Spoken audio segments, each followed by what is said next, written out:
Halo semuanya, balik lagi sehat terus dan lancar juga kegiatannya.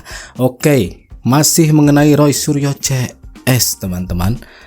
Kita tahu ya bahwa yang melaporkan Roy Suryo CS itu bukan hanya tim kuasa hukum Pak Jokowi sendiri, yang ada Mas Yakub salah satunya, tapi dari beberapa advokat dari Pradi Bersatu. Dan ini ada teman-teman SMA Pak Jokowi datang sowan silaturahmi ke rumah Pak Jokowi dan berencana akan melayangkan gugatan. Jadi selain silaturahmi sekalian berbicara kepada Pak Jokowi mengenai rencana mereka, teman-teman SMA Pak Jokowi. Nah loh, makin bertambah aja ini. Wow, Roy Suryo CS kayaknya makin ketar-ketir, makin takut, atau makin apa, silakan lanjutkan oleh teman-teman. Dan selain itu kita juga akan melihat pandangan dari Pak Sujiwo Tejo mengenai isu ijazah Pak Jokowi yang dipermasalahkan oleh Roy Suryo CS. Dan ini sangat menarik sekali untuk disaksikan. Jadi Pak Sujiwo Tejo itu memberikan pandangan yang berbeda tentunya, dan mencerahkan, kemudian mampu membuat Rismon ataupun Roy Suryo tak berkutik dengan pernyataan-pernyataannya. Makanya kita langsung lihat saja videonya.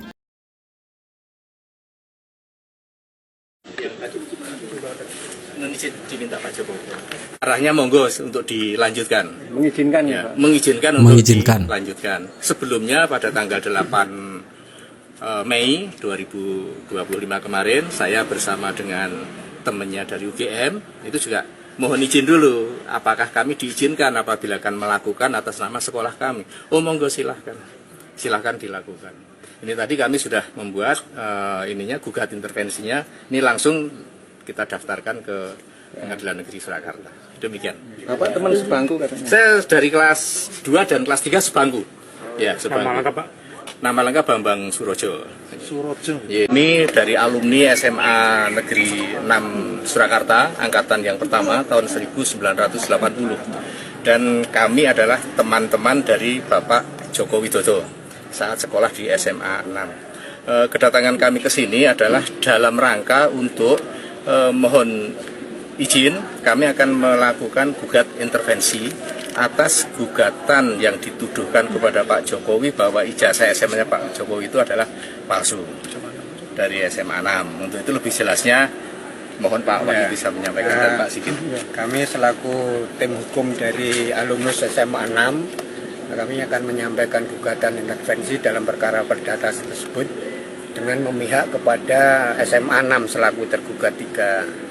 Jadi di gugatan intervensi itu kepentingan kami menjaga marwah SMA 6, menjaga marwah alumni teman-teman SMA 6, dan kami mengajukan gugatan selaku pihak yang juga merasa kepentingannya dirugikan dengan ada gugatan itu. Jadi intinya itu. Kerugian apa Pak mungkin? Kalau kerugian kami tidak ngomong kerugian karena gugatan intervensi itu hanya memihak ya.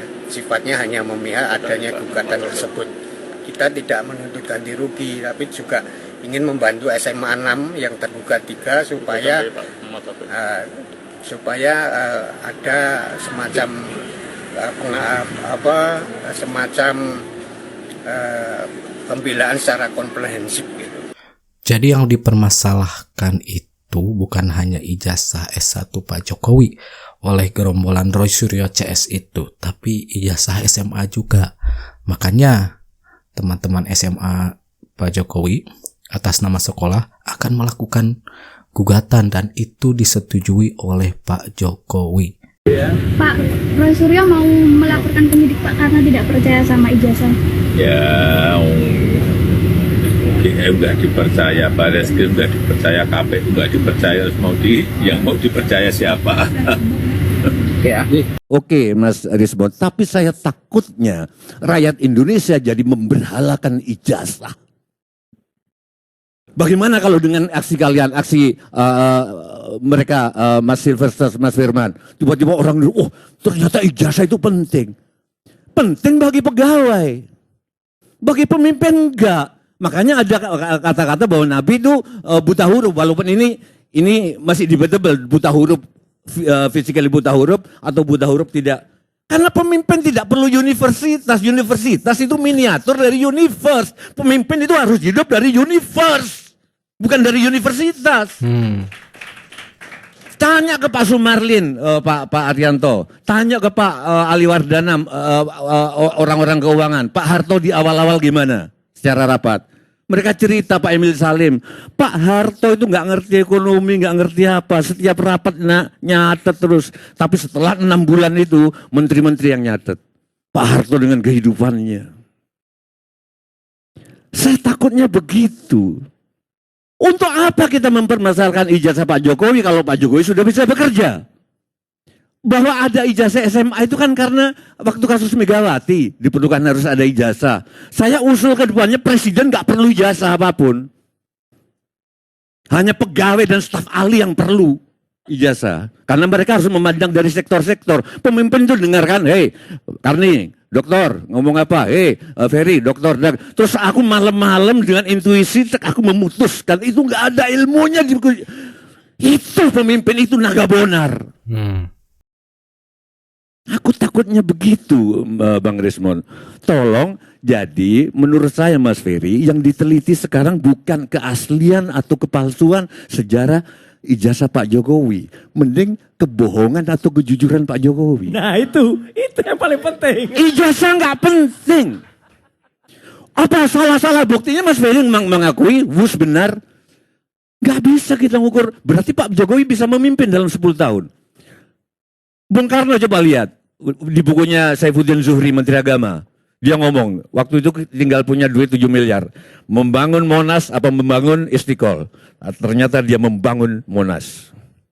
Kenapa? Karena kalau aku membangun Istiqlal, Monas nggak akan ada yang membangun. Kalau aku membangun Monas duluan nanti Istiqlal, buktinya ada. Kebenaran sejarah pemimpin itu, IKN mungkin sekarang jadi sarang hantu apa-apa. Tapi nggak tahu 100 tahun kemudian. Piramid kayak apa waktu itu? Ngebunuh berapa juta orang. Tapi sekarang orang hahaha. Berapa banyak orang yang menangis-nangis diusir dari Senayan. Orang Betawi lari ke Tebet. Dari Tebet diusir lagi sampai ke Condet. Sekarang lari pagi di Senayan. Sidang-sidang di Senayan. Itu di atas penderitaan orang-orang Betawi.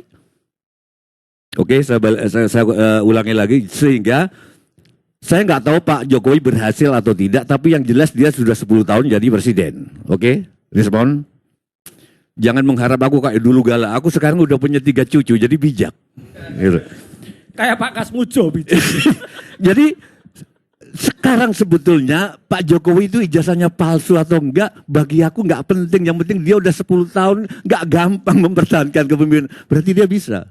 Kalau kita breakdown berdasarkan akses informasi di media sosial, itu yang paling percaya bahwa Pak Jokowi memalsukan ijazah. Itu mereka pengguna Twitter yang mendapatkan informasi melalui platform Twitter atau X. Sementara mereka yang menggunakan entah itu media televisi, kemudian platform sosial media yang lain, TikTok, Instagram, YouTube, Facebook, itu mayoritas tidak percaya bahwa ada pemalsuan ijazah. Ya artinya masyarakat memiliki logika dan penalaran yang sehat, memiliki logika dan penalaran yang sehat. Artinya itu. Terakhir Egy Sujana dipanggil, beliau sakit, ya kan? Makanya saya bilang tadi, ya kan, melihat penyelidikan yang sudah dilakukan oleh Mabes Polri, instansi yang resmi dengan laboratorium forensik yang resmi juga, dinyatakan bahwa ijazah asli yang diselidiki, ya, ijazah Pak Jokowi asli yang diselidiki loh, itu hasilnya identik dengan ijazah asli 3 teman seangkatannya, ya. Jadi itu dasarnya dulu, gitu. Kalau Anda mau ngomong Times New Roman ke atau ini, saya bandingkan, Mas Roy pernah menuduh bahwa yang ijazah itu, muka Pak Jokowi itu adalah mukanya Dumatmo. Benar nggak? Sampai hari ini masih meyakini itu? Oke, saya tanya dulu. Makanya saya tadi bilang, Anda ini menuduh orang, Anda itu tidak pegang ijazah yang palsu. Atau ijazah yang asli, ijazah yang palsu mana? Atau tahun berapa ijazah palsu ini dibuat? Siapa yang membuat? Anda tidak punya semua hal ini. Makanya saya bilang tadi, ini yang foto sebelumnya yang ada Dumatno, ya. Dumatno ini kelahiran iparnya Pak Jokowi, kelahiran tahun 77. Nah, makanya saya dari kemarin tuh nanya Mas Roy, ijazah ini dipalsukan tahun berapa? Gak ngejawab ya? Jangan nyengir aja Mas Roy, tahun berapa? Ada, nanti saya jawab. Kapan? Dari kemarin saya tanya. Iya, cengar-cengir terus ini Roy Suryo ya. Kenapa? Apa yang terjadi teman-teman dengan Roy Suryo? Memang di beberapa debat juga, salah satunya di acara televisi, ada pertanyaan yang memang harus itu dijawab pada saat itu, tapi Roy Suryo satu nggak ngejawab, kemudian ngepelintir. Apalagi pertanyaan yang simpel yang sering diajukan oleh Mas Yakub salah satunya, tapi ngepelintir gitu kan, sampai beberapa kali diajukan suatu pertanyaan oleh Mas Yakub, kemana dulu? Dan begitulah Roy Suryo ya teman-teman.